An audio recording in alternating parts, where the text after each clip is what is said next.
My goal for today is to actually give you some tips and information about why and how you should avoid the mental sickness trap and instead actually cultivate personal peace. The subtitle, of course, is what your doctor doesn't know or your psychiatrist would never tell you. So what do we mean by the mental sickness trap? Here's my credentials. For those of you who may not know me, I'll talk more about me later, but let's just get right into this. So the goal for the talk is I want you to start to make a distinction between mental health and mental sickness, because it's valuable. In fact, it's imperative for you to do that for your health and the health of your family. So we want to make a distinction at the beginning between mental health and mental sickness. We're going to talk in depth about the mental sickness system, why it's a bad thing. We're going to talk about the emperor's new drugs and why medications are not as effective as you may have been led to believe. We're going to talk about, as human beings, you're not broken, you're human. And then we're going to have time for questions and answers towards the end. And again, if you're joining me just now, I don't have access to the chat window right away. And so what we'll do is we'll pause halfway through and address questions at that time. All right, so let's take a look at the real cost of mental treatments as usual. So we're going to take a look at what is typically done with mental disorders and what the real cost is, okay? So as we go through this section, what I want you to think about to yourself is, what's the cost of treating mental disorders the way we have been treating them? And what I want you to look at is the cost in terms of long-term cost, in terms of loss of benefits, in terms of lost potential, in terms of lost possibility over the long term versus the short term. And then we're also going to take a look at this, the question of effectiveness. In fact, we're going to start with effectiveness. So treatment as usual, how effective have we been in treating mental disorders as usual? Let's take an example of the ADHD, okay? And so it turns out when you take a look at all the data, all the available data, that treatment as usual, and here I define treatment as usual as psychiatric medication. So treatment by psychiatric medications, meaning you go to your primary care doctor, your child or you receive a diagnosis, a mental health diagnosis, and then they start you on some kind of psychiatric medication. So you might go to your primary care doctor, you get labeled with depression, they start you on an antidepressant. You might go take your child to a pediatrician, they get labeled with ADHD, they start them on a Ritalin or a stimulant medication of some kind, okay? It turns out when you look at the data overall, that we don't see a lot of improvement. We may see some short-term improvement, so there will be an effect. So once you start taking medications, once you start adding in an outside agent to the body, you will experience an effect. And sometimes those effects, those immediate effects are beneficial. So for example, if you have a job interview, and you tend to be really nervous in front of people, but you really need this job, it may be beneficial for you to go get a low dose of an anti-anxiety medication, and then go on that medication for the short term. You're going to see some effect. It's going to change your performance. Your performance in the short term will improve. We see the same thing with ADHD medications. The children on ADHD medications will improve in the short term. The problem is that over time, we do not see improved school performance. Over time, those children who have been medicated are 10 times more likely to be identified by outsiders or their peers as performing below average. So these are the people that have been medicated. And again, we see short-term behavioral improvements, but over the long term, there is no long-term improvement in terms of performance. And so we might be able to see some short-term improvement here, but we aren't going to see long-term improvements. Now, here's the real cost. So I asked you to start to think about this in terms of a longer term. So we're going to take a look at statistics from 1987 and then 2007. So on the left here in 1987, we had 16,200 children disabled by mental illness. And in 2007, so 20 years later, we have over 500,000 children on disability for mental illness. This is a 35% increase, and it represents 50% of the children, of all the children on disability receiving some kind of disability benefits, 50% of them are receiving benefits due to a mental condition, due to a mental illness. We take a look at more statistics here from 1996 to 2007. The number of children that were disabled by mental illness doubled. between 1996 and 2007. And here's where it gets interesting. The number of children on disability for all other reasons in that same period, from 1996 to 2007, declined. So mental illness, we got worse at treating mental illness. And the health outcomes and for all of the reasons improved. This is why I say we don't have a mental health system. This is a mental sickness system. We are not good at treating mental illness as typical as treatment is typically defined. Here's a chart for you. So what we're looking at here is the disabled mentally ill in the Prozac era, 1987 to 2007. These are people that are under the age of 65 that receive some kind of Social Security benefit, either SSI or SSDI total. And so we see that that has increased over the years. From 1987 to 2007, it's been a sharp increase. So what's going on here? What is happening? Why is this? Why are these treatments that are supposed to benefit people actually making things worse? And why are we not told about that? Why are we led to believe by the commercials that we see on TV at night, by talks that we have with doctors, by talks that we have with mental health professionals? Why are we led to believe that we're actually getting better at treating these illnesses? Because all the data, all the outcome data would suggest that we're not. Well, here's where I want us to take a look at mental health versus mental sickness. So those data, I start with those data to show you that we do not have a mental health system. We don't.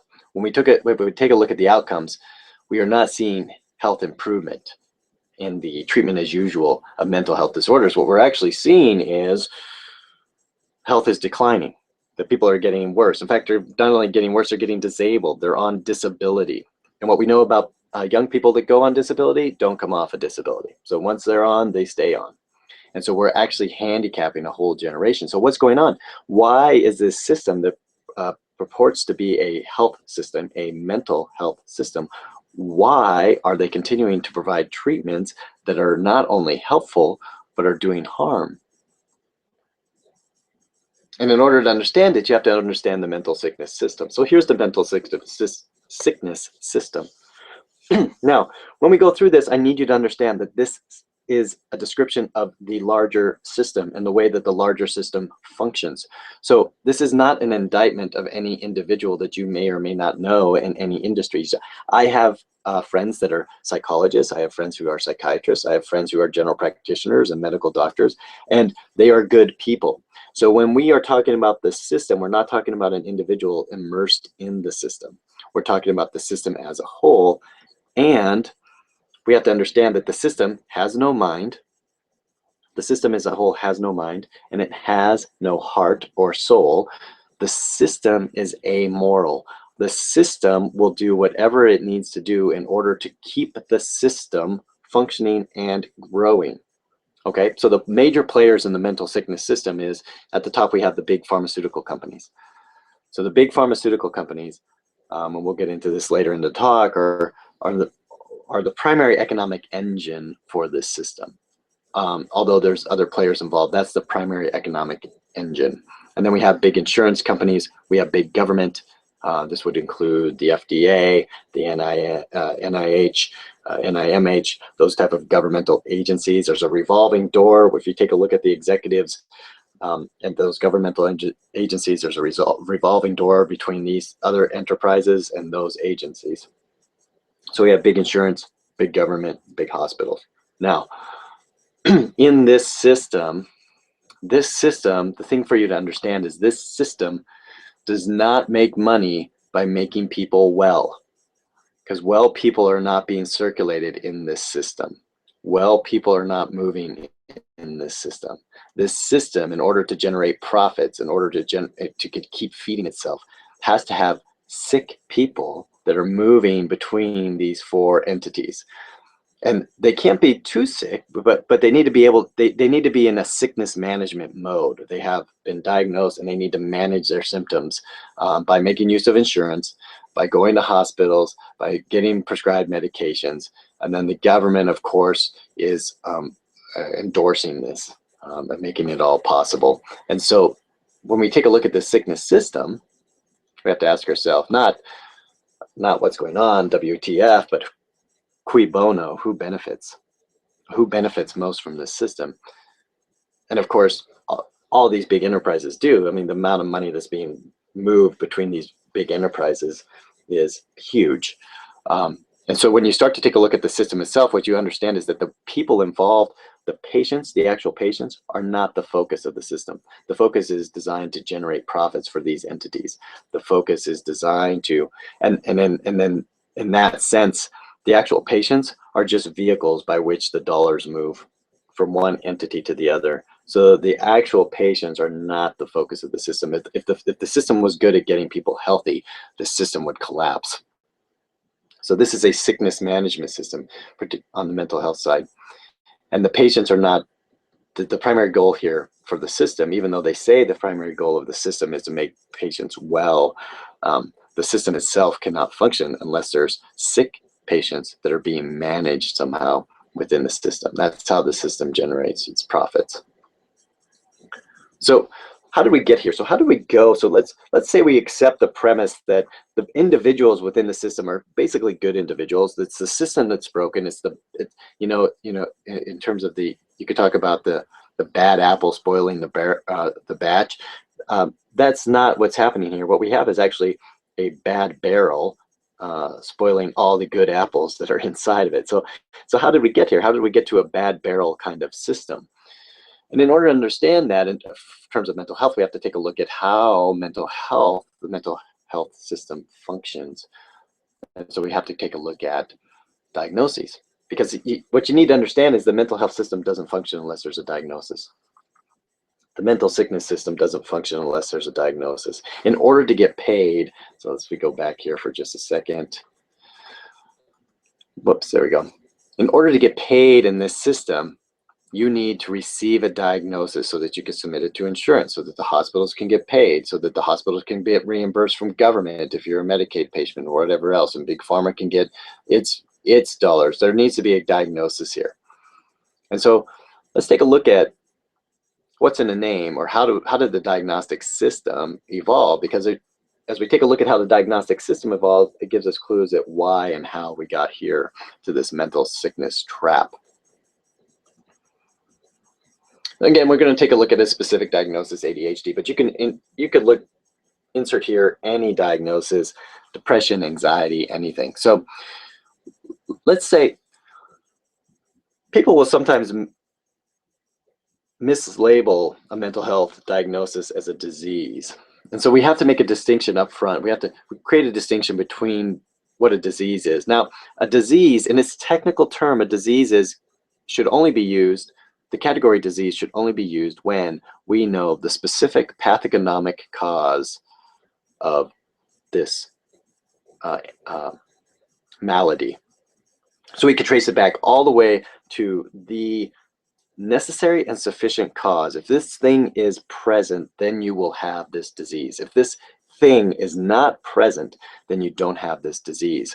And so we can only use, or should only use, disease when we have that specific necessary and sufficient cause identified, and we can trace the path from the moment of, say, infection to the manifestation of the disease. Then it's appropriate to call something a disease. If we can't do that, it's inappropriate actually to label it as a disease. So ADHD is not a disease. Well, then what is it? Or actually, we have no mental health conditions that are a disease by that definition.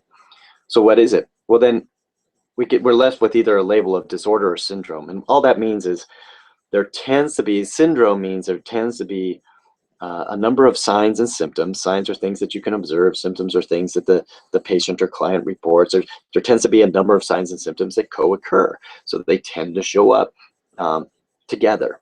And so when that pattern is established, then we can label that as shorthand. This is a syndrome, or this is a disorder. So disorder and syndrome means here's a collection of signs and symptoms. They tend to co-occur, and we're given a name to this co-occurrence of signs and symptoms of this. So the label is actually used as shorthand for the signs and symptoms that tend to occur. They don't always occur this way. There's some variations in how they occur, but they tend to occur together. And then we use the label, such as depression, as shorthand for what we mean in terms of the signs and symptoms that we're seeing. So, can we call any mental health diagnosis a disease? And the short answer is no. No, we cannot. Let's see. I'm going to jump out of this and just see if we have any questions for a second here. So let me, if we have any questions. Nope, we don't have any questions here. All right. Hopefully you're still with me. We're going to jump back into this.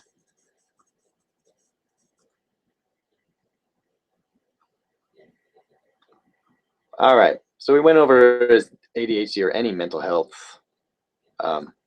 diagnosis of disease, and the answer is no. No, it's not. It can be called a disorder, it can be called a syndrome, but it can't be called a disease. So we have a specific book by which we have these shorthand labels. We keep these shorthand labels, and that book is the Diagnostical and Statistical Manual of Mental Health Disorders. It's called the DSM for short, so Diagnostic and Statistical Manual. And so we have to know a little bit about the history. So here's a brief history of the DSM. So it was started by a man named Emil Kraepelin. He's a German psychiatrist. He was really interested in trying to identify the specific pathognomonic cause for mental illness. So he was actually interested in trying to see if the mental maladies he was seeing and others were seeing as psychiatrists, if they actually could be categorized like physical diseases, if we could actually come up with a system that categorizes them like a physical disease. He spent his whole life trying to do that. At the end, he decided that there may be 3 disorders, but he couldn't call them diseases. And so his conclusion, after a lifetime of study, he concluded that there is not a disease, that none of the mental maladies could be classified as a disease, and that to further pursue trying to do so was pointless.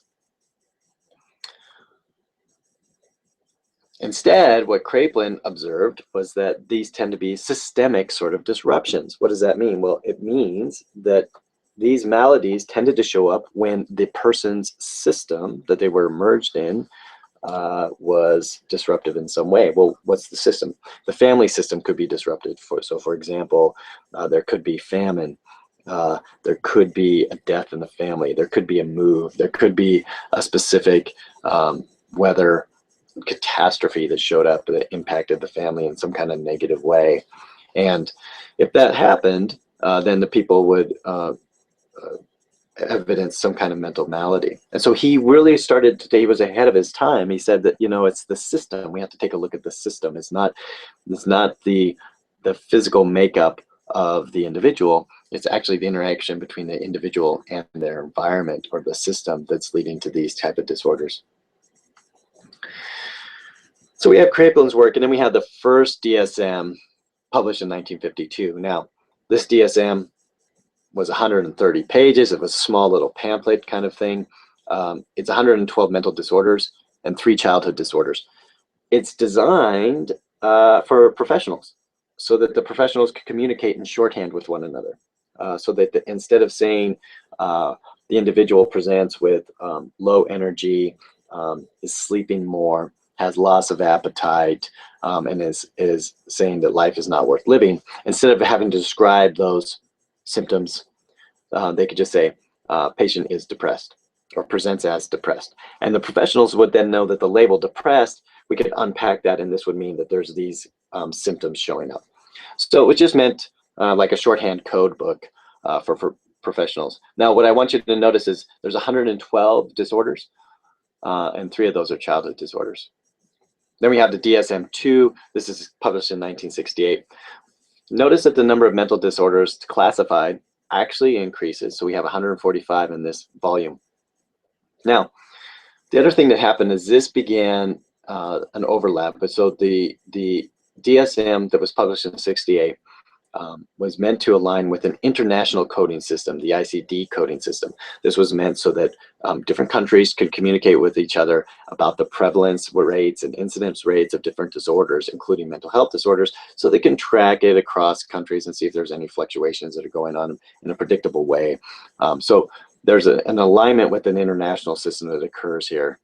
Now, the DSM-2, instead of just being shorthand code, actually starts to describe the theory and hypothesized causes of these disorders. So these are what the experts at the time thought might be the things that contributed to or led to the presence of these disorders in individuals. Now notice that this is based on theory, and these are hypothesized causes. DSM-3 was published in 1980. The chair is Robert Spitzer. That'll be important in just a minute. The number of diagnoses now balloons to 259 diagnoses.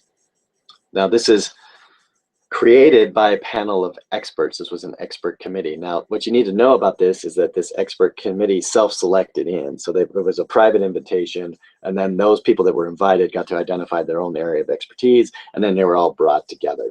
And so in this room, they shouted at one another and they debated about one another, and they came up with different symptom checklists based on their quote unquote expert opinion. All right. Now, the prevalence rates for the DSM-3 were, as Robert Spitzer later said in an interview, estimated descriptively. And so you can interpret that how you will, but I interpret it as it was a best guess. DSM-4 was headed by Alan Francis. This is 1994.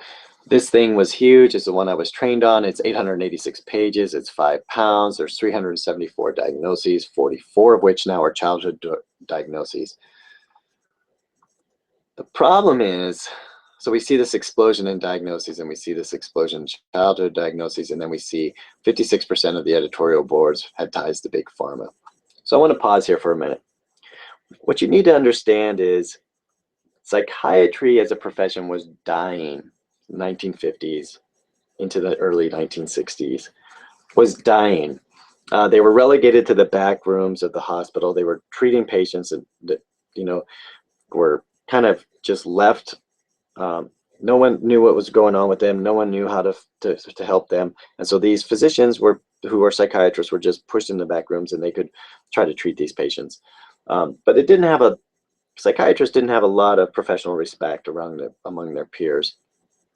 Now what happened in the 1950s and 60s is the psychiatric profession was wooed by the pharmaceutical industry. And the pharmaceutical industry saw an opportunity to increase its market.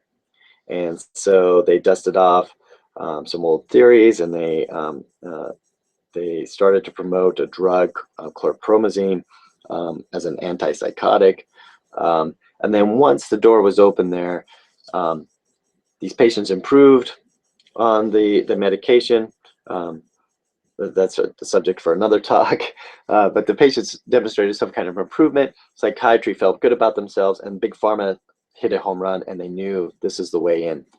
So fast forward from 1950 to 1960s, there's this huge relationship, intertwining relationship between the profession of psychiatry and big pharmaceutical companies who were coming up with these medications, to the point where big pharmaceutical companies have been known to create disorders and then sell the disorders by education to psychiatrists, and then market medication for those disorders that were just created. Social anxiety as an example of that. So the DSM-5 started developing late 2000 to 2010. Was supposed to be published in 2013. It was not. It was delayed. It was finally published in 2014. It was developed in secrecy. Everyone had to sign a non-disclosure agreement. 19 of the 27 board members on this latest version had ties to Big Pharma. And it was criticized both by Spitzer and Francis. So these were the people that were the chairs of the previous versions, who had their own ethical dilemmas, who had their own conflict of interest. But Spitzer and Francis and 13,000 other professionals, including yours truly, came out and said, this is wrong to be doing this. At one time, it was rumored that the DSM-5 would come out as multiple volumes. Thankfully, that didn't happen. The number of diagnoses, curiously, was kept to about the same. It didn't really explode, but here's how they've worked around that.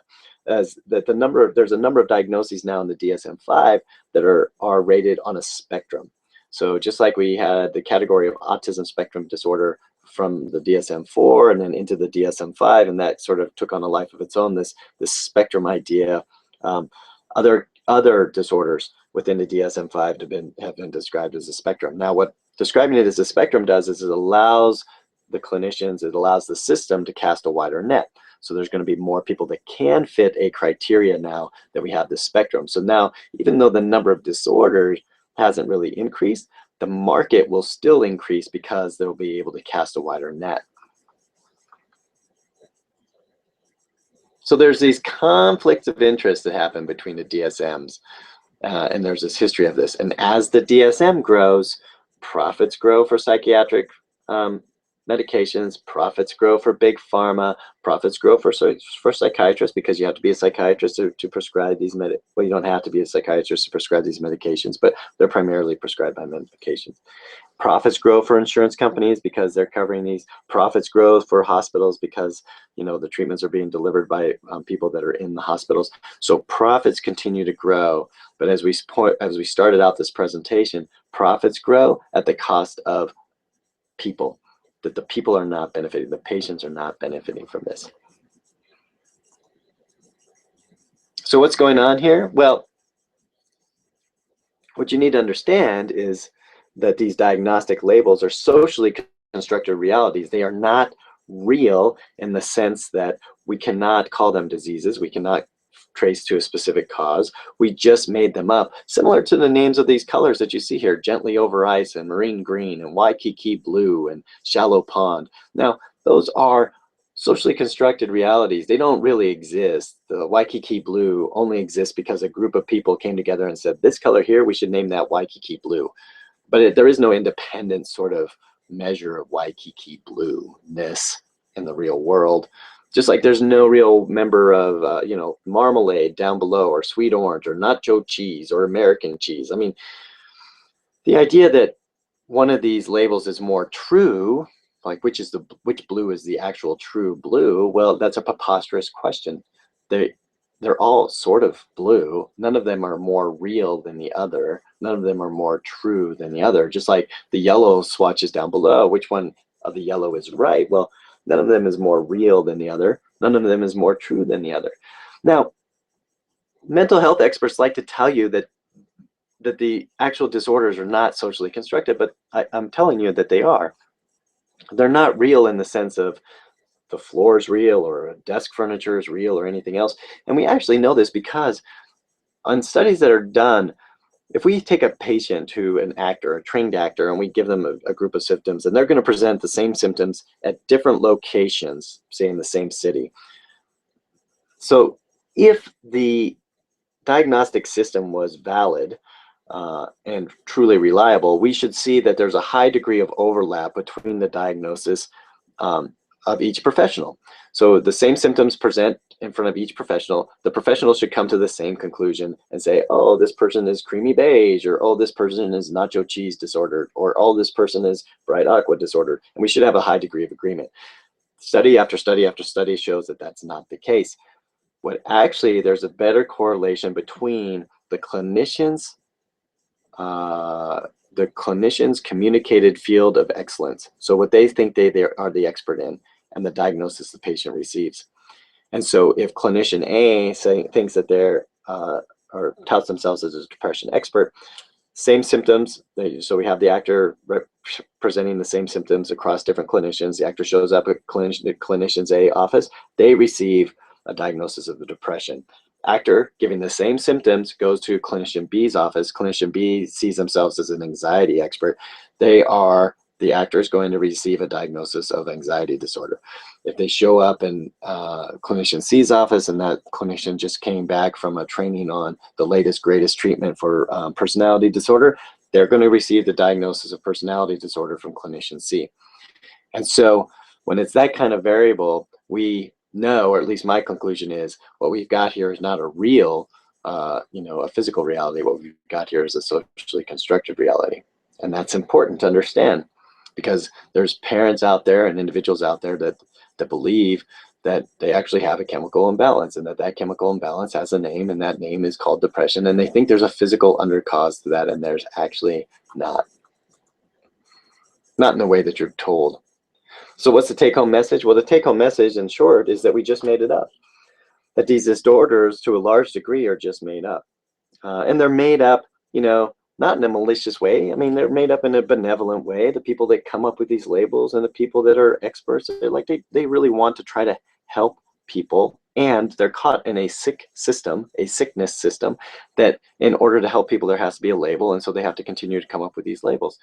But when you really take a look at it, the emperor has no clothes. In fact, the person who is noted as the father of ADHD, the ADHD diagnosis, on his deathbed came out and said it was a fictitious disease, that we just made it up. There's a link there if you want to click on that and read that for yourself. So we're going to take a look now at a video clip that kind of illustrates this. And what other person to explain how this might happen than Winnie the Pooh?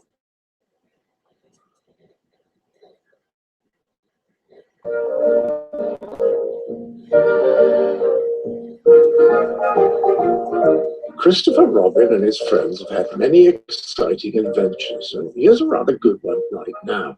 Now, of all the friends, Owl believed he was the only one wise enough to understand the handwritten notes that Christopher Robin left behind. So when Pooh discovered one such note, he brought it to Owl straight away. What do you have there, my boy? Oh, a note I found at Christopher Robin's with strange words I cannot read. But Pooh, you can't read most words. Yes, but especially not the strange ones. Let me see. One must be careful when decoding such arcane text so as not to incorrectly interpret its true meaning. Gone out, busy Paxson, signed Christopher Robin. Her friend, Christopher Robin, has been captured. Paxson! To what does this Paxson look like? I have some shock. What? It's a giant creature with a tail. Here, I'll draw Pigleton for scale. Its hide is like a shaggy rug, its face a surly, ugly mug, with two sharp horns atop its head, between a mop of hair that's red. And in its nose a ring of gold, it smells of monkey's feet and mold. Its toes are black, its fur is blue. I swear that all I tell you is not made up. The Paxson! The Paxson! Yes, I know exactly what to do. We'll find things Paxsons are partial to. Then we'll dig an enormous pit and make the items lead to it. He'll fall in and we'll get our friend. And this horrible nightmare can come to an end. The Paxson! The Paxson! We'll save Christopher Robin by following Rabbit's plan. We must be brave and have no fear. So to the death we'll persevere. The system is sun, the light of the moon, and everything goes well. We'll be back soon. Sounds like Paxson. Back soon. Well, good luck, everyone. And even though Owl had misread the note and Christopher Robin was never in need of rescue from the Paxson, he let his friends carry out the mission anyway.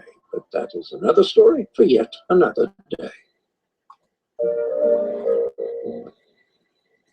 All right, so we're going to pause here for a second. I'm going to just check in briefly to see if we've got any other questions. If anybody's been dying to ask a question, now would be a good time. Ignore this little funkiness.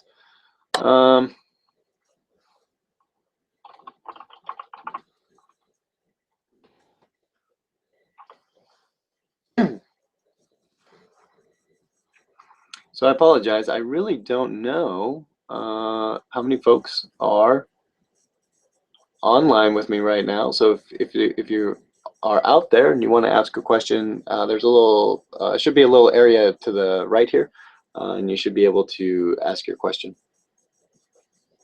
Now I promise, we've talked about the sickness system here. I promise that we are moving into the area when we're going to give you some ideas, or I'm going to give you some ideas on how to avoid it. My first task is just to tell you that this is real and that you should be skeptical and try to avoid it if you can.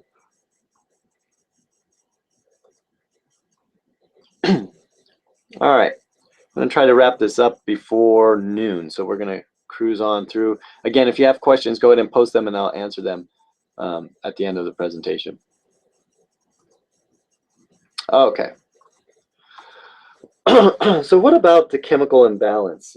People will always come in and they'll say, well, what about chemical imbalance? There is no science behind it. The chemical imbalance theory was a marketing myth. there was a theory that maybe these things were caused by chemical imbalance, and someone from the pharmaceutical company saw that obscure paper and that theory and dusted it off and then presented it again to psychiatrists. And everybody knows within the field that that's not true, but we act as if it is.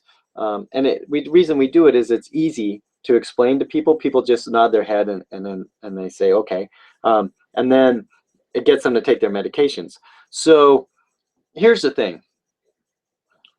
We can't measure the chemicals in your brain, the neurotransmitters in your brain. Even if we could, we don't know what normal is in terms of any sort of levels. So the idea that somehow the explanation for why somebody is behaving inattentively or hyperactively or depressed or anxiety is because there's this chemical imbalance, there's just no way to measure it. And so if you ever get that, if someone ever tells you that, a professional ever tells you that it's caused by a chemical imbalance, you should probably find another professional. And if not, if you want to have some fun, you should ask them, well, how can we measure my levels to see if I'm on balance or not on balance, and then see them squirm as they try to come up with an explanation for why they can't measure it. Now, the truth of the matter is that taking medications will cause a chemical imbalance, and we do measure this. We can measure this. We could measure it by tapping your spinal fluid. And so we can see the breakdown of certain neurotransmitters and certain chemicals in the body, and we know then that taking medication actually creates an imbalance in the brain. So levels at what time A, and then you take medication, and then we measure levels from your spinal tap at time B. It's the medication that causes an imbalance in the brain. Sometimes they're referred to as perturbations. So medications cause perturbations or small injuries to the brain that changes the chemical makeup of the brain. So the truth is not that medications correct chemical imbalances. The truth is that medications cause chemical imbalances, and that they never ever have corrected a chemical imbalance, and they never can. They never will. Not in terms of mental illness. We don't have anything in terms of mental illness like we do, say, insulin and diabetes. There's no correlation there. Like sometimes some psychiatrists and doctors will use that as a metaphor. Well, it's like insulin for diabetes. Well, no, it's not. It's not anywhere near that. Because with insulin for diabetes, we again know the pathogenomic cause of what's happening here, and we could go all the way back and supply the thing that the body actually doesn't make. But your body does make these neurotransmitters. And it's capable of increasing and decreasing the production of those neurotransmitters based on the environmental demands. And so the chemical imbalance was a marketing myth. It gets people to take their medications. Outside medications never corrected chemical imbalance. They never have, and they never will. In fact, they cause perturbations to the brain. Now, how do we know this? Well, we know this from a couple different ways. Spinal taps was one that I mentioned earlier, but we could also take a look at just outcomes, long-term outcomes. So here you are taking a look at schizophrenia in manic depressive patients. And we're taking a look at long-term outcomes for two groups. So schizophrenics that were on medications and schizophrenics off medications.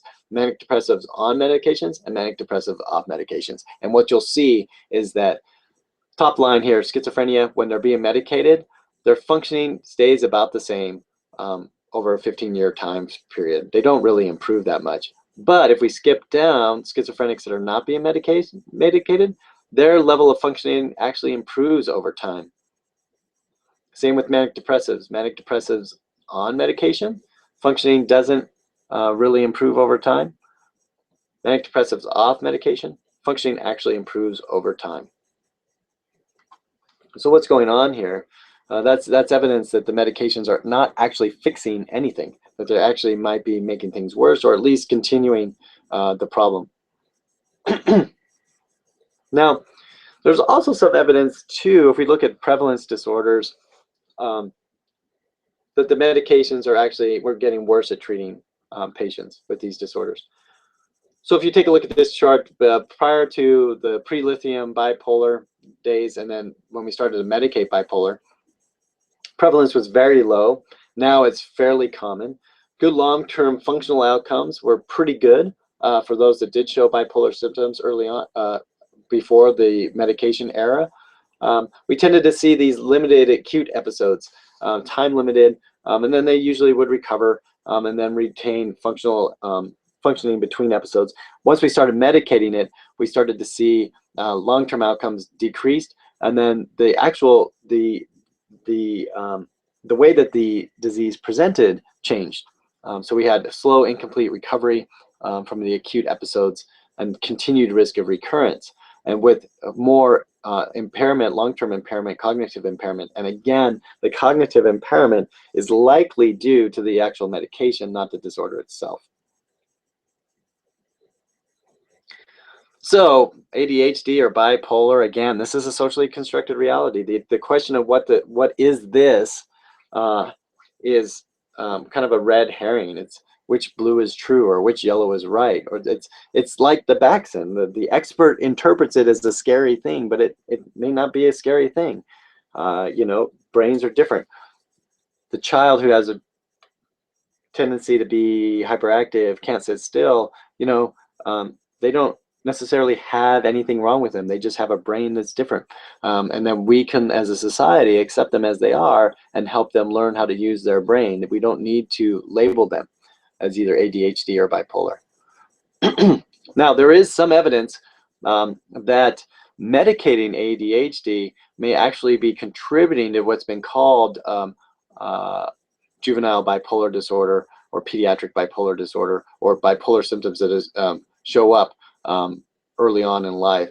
But those ADHD patients that have been given stimulant medications over time will start to demonstrate the symptoms that are classic bipolar sort of symptoms. So the treatment, the stimulant treatment of ADHD may actually lead to bipolar sort of symptoms. Now, the perverse thing about the mental health or mental sickness model is they will tell you then that the reason that the child is giving bipolar symptoms now is because they were misdiagnosed earlier on, and that's not the case. The reason is the medication is causing the symptoms.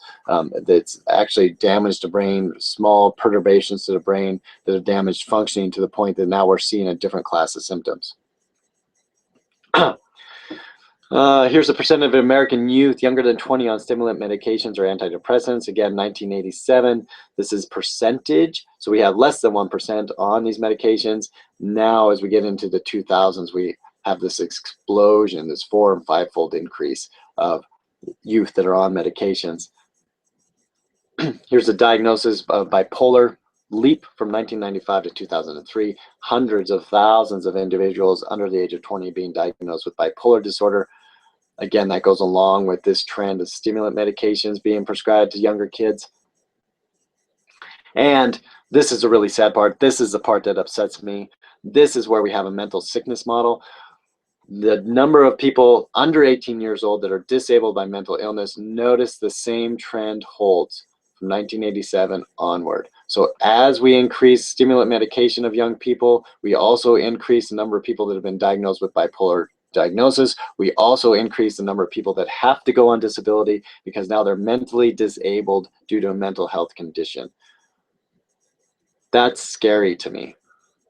It's scary to me that we have 0 to 5-year-olds on disability for mental health, 6 to 12, 13 to 17-year-olds on disability for mental health issues. This shows me that our mental health sickness, our mental sickness system is part of the problem.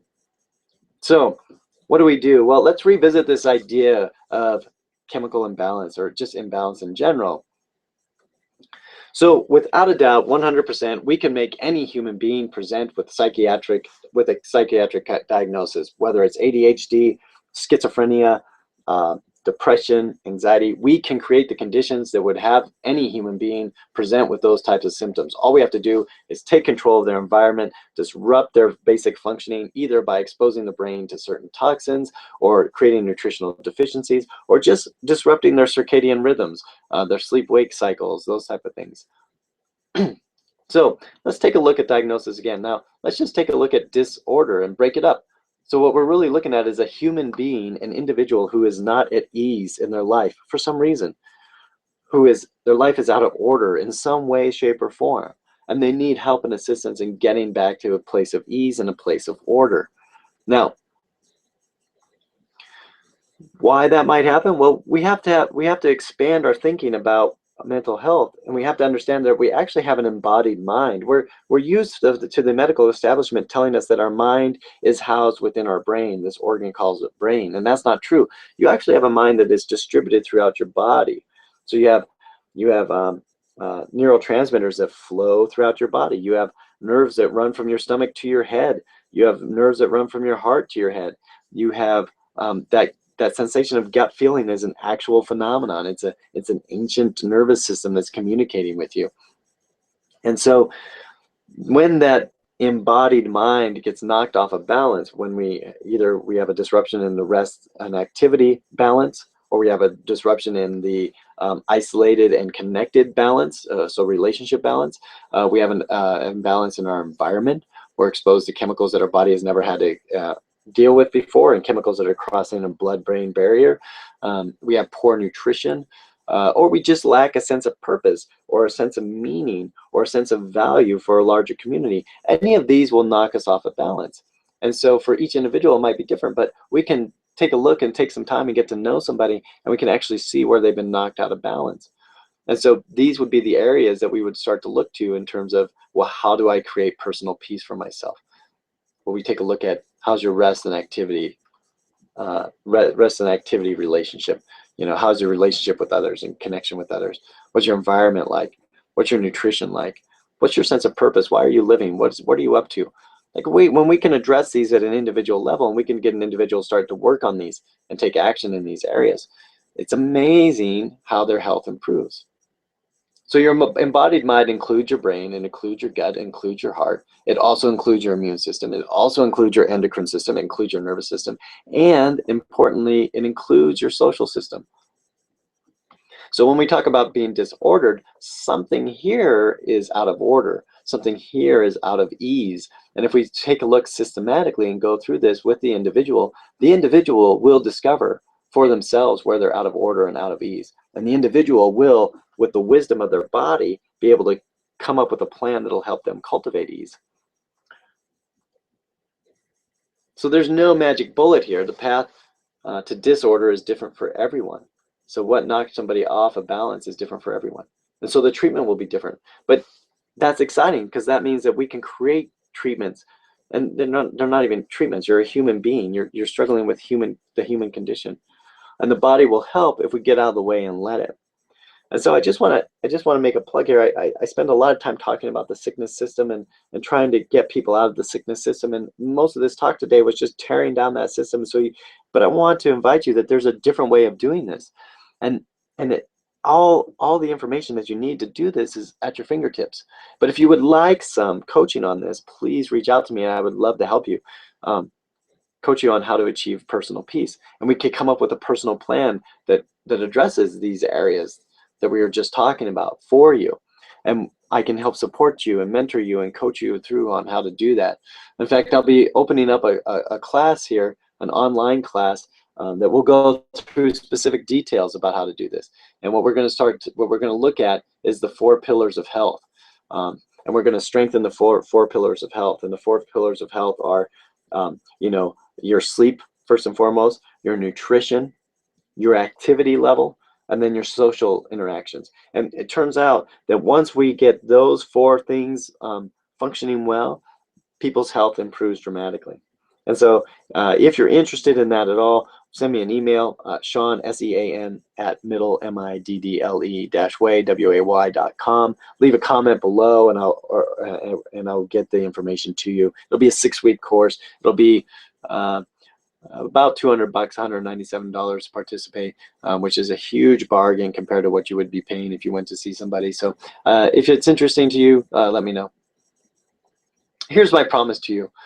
The symptoms that we label as ADHD, anxiety, or depression, they're not due to a psychiatric medication deficiency, ever.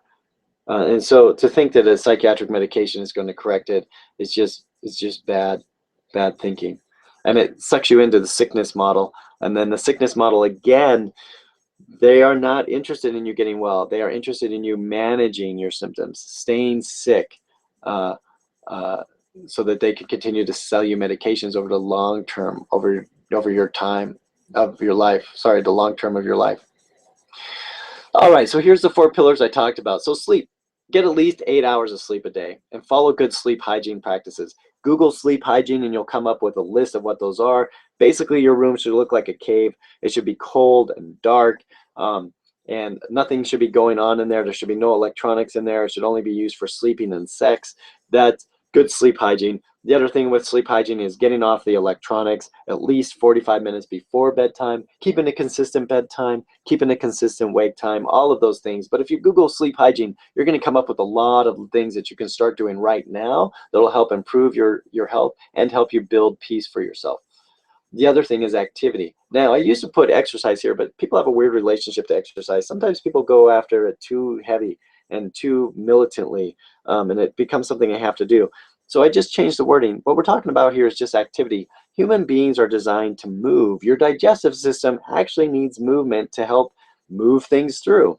And so we don't need to get crazy here. We don't need to have high intensity intervals. It's fine if you want to, but a gentle yoga practice is fine, but you don't have to do that either. It turns out that one of the best exercises you can do for your health, both physical and mental health, is just take a walk. 20 to 30 minutes a day of movement. A walk, a 20 to 30 minute walk a day is fantastic, particularly if you time the walk after dinner. That's going to help your digestion. That's going to help your sleep. You're going to get good fresh air before you go to bed. So walking is a great activity, but 20 to 30 minutes of movement a day is what you want to strive for. Nutrition. Eat real food. If it comes in a box, it's not real. If it's white or beige in color, it's probably not real. If it gets wet and you look at it and think, ooh, gross, I don't want to eat that, like bread gets soggy when it's wet, it's not real. And so that's not a good thing to put in your body. So shop the periphery of the grocery store. Eat lots of fruits and vegetables, but more importantly too, eat lots of good protein, grass-fed beef, cage-free eggs, vegetarian raised eggs. All humanely raised meats are good. It does make a difference. The nutritional profile for organic protein is much different than traditional proteins. So get good proteins. Eggs are great. Get healthy fats. Your brain, listen, your neurotransmitters are made up of proteins. And so you need proteins to break down in your body so your body has enough to boost its own neurotransmitters. But you also need fat because your brain is primarily fat, and fat is the reparative tissue for your gut and your brain. So you need lots of healthy fats, way less carbs. I actually think the Grain Brain book is a good place to start in terms of understanding diet and its impact on your mind and your brain. So it's Grain Brain. That's a good book to start with. But again, you can Google this stuff and you can come up with nutrition here that would be helpful to you. And the 4th pillar here for health is connection. You want to have nurture. You want to feel nurtured. You want to have caring relationships with family and friends. You want to have community.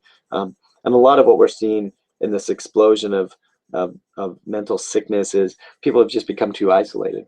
And they lack a sense of purpose and they lack a sense of community. So anything that gets you back involved with that, whether it's going to church or having some kind of a hobby group, reconnecting with family, one of the trends that is kind of encouraging, we're starting to see, is we went through a period demographically where children left home and left the region. Now we're starting to see children returning to the regions. We're starting to see more extended family homes by design. This is not when your child comes back, the boomerang generation comes back and has to live with you because they can't get a job. That's a different thing altogether. But these 4 pillars, if you can focus on these 4 pillars, this is really going to help you boost your health, boost your mental abilities, help you create peace in your life, and help you stay out of that sickness model. I'll add in here, meditation is fantastic. It's one of the best ways to do things. Again, there'll be a course that I'll be offering that'll go through the 4 pillars, and then there'll be a second course that I'll offer that will go through